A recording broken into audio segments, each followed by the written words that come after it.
Like the lake which lies in the lap of the mountains, our lives once lay calm and sheltered, barely ruffled by the winds of the years. There were not so many of us, and the hills were long and rich. But in time, we saw that there was less and less land to leave our sons.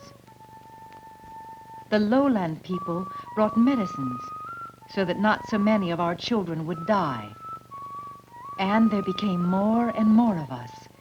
We planted the foothills until all the level land was gone. And with every season, there was less rice for each of us. It sounds a great sin to say there are too many of us, but secretly, to ourselves, we have begun to say there are too many of us.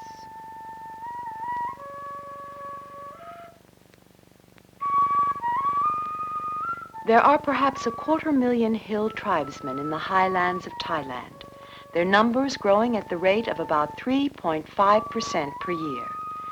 Decrease in the death rate, thanks to Thai government attempts to provide health care, and the inevitable shrinkage of land legacies for their children, have led many of them to consider limiting their fertility. Some of them continue to cling to the ancient ideal of the large family. Moreover, their very remoteness makes provision of family planning services extremely difficult.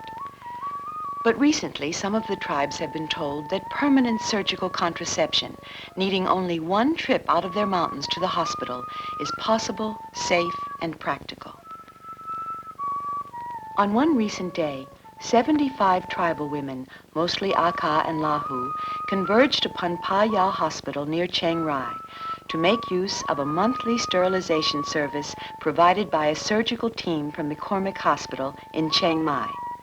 One woman brought her 3 daughters for the sterilization operation she wishes she herself could have had. Some of the women have reached this point after nearly 2 days' journey on foot.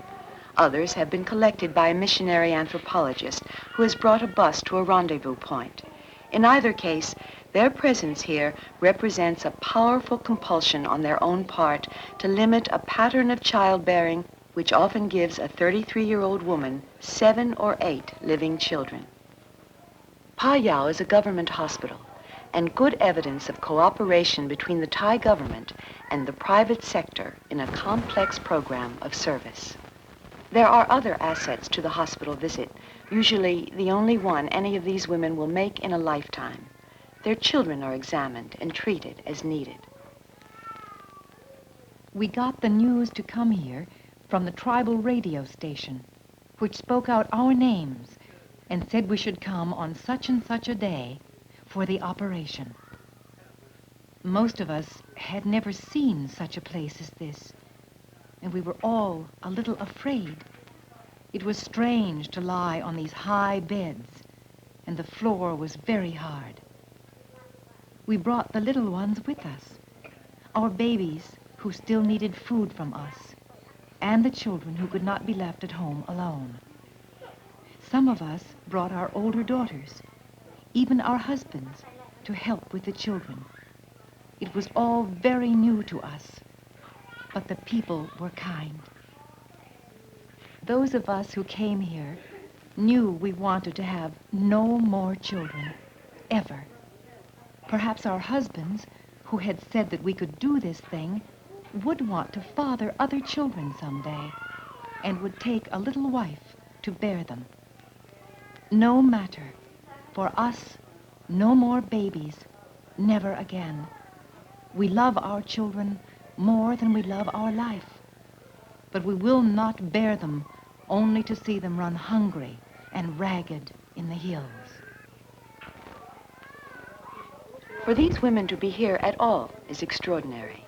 For them to take off their brave silver headdresses and to permit themselves to be touched by strangers is extraordinary. And yet their need to stop bearing is overwhelming, because the burden of many children falls mainly upon their narrow shoulders. The comfort of the knowledge that they can stop their childbearing is such that the program even attracts women from the hill tribes in Burma, where sterilization is not available. Their way is considerably smoothed by the work of two persons, an American anthropologist who speaks their language and has taken responsibility for bringing them together in this place, and a Thai surgeon, Dr. Aruni Thangsi, who does not speak their language, but who communicates with them with respect and warmth. Part of the examination is to determine and treat other problems. Malaria is endemic in the hills. An enlarged spleen is the signal. Parasitic infections are common among the hill tribes. Any one of these women may come to the hospital for sterilization and may leave not only sterilized, but with treatment or medication which may save her life from wholly independent dangers. The operation is normally a laparoscopy, although Dr. Aruni also does mini laparotomies. The patients are given sedatives and often simply sleep through the operation. The area of the incision and ligation is, of course, anesthetized.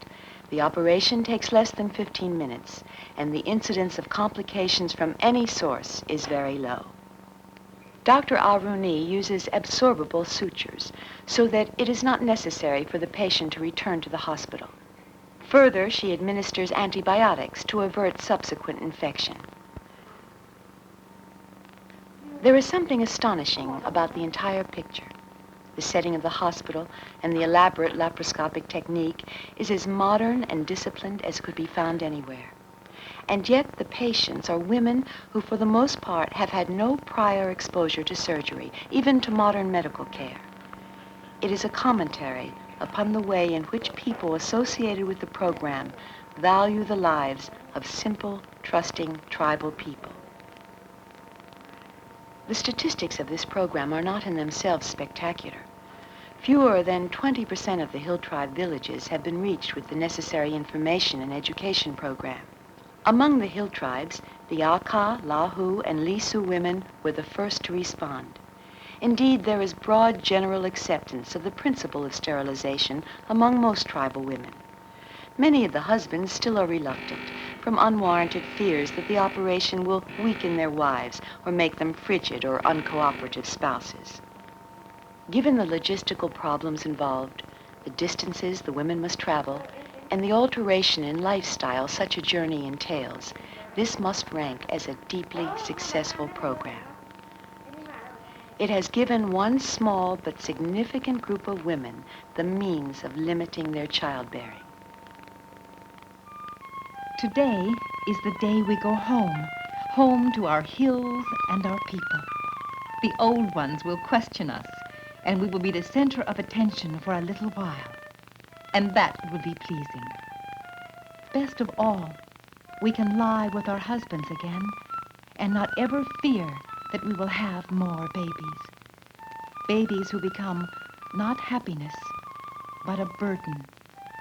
A heavy burden, because we know we cannot give them all we want for them of food and warmth and long, good lives. We can be happy together with the children we now have and with each other. It is a joyful day.